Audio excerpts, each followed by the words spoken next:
Bagay sa pagdadadaling kasaysayan.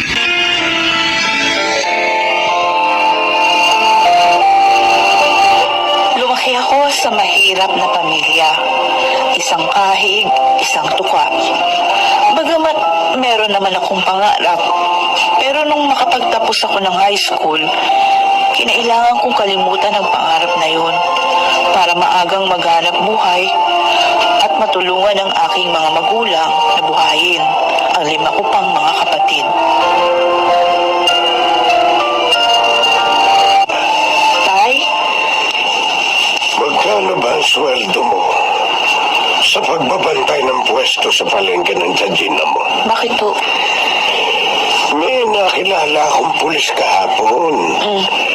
Bago salta rito sa bayan natin, naghahanap daw sila ng kasambahay. Mga gusto mong subukin. Stay naman daw. Libre pagkain. Ako, pumayag naman kaya si Georgina na umalis ako.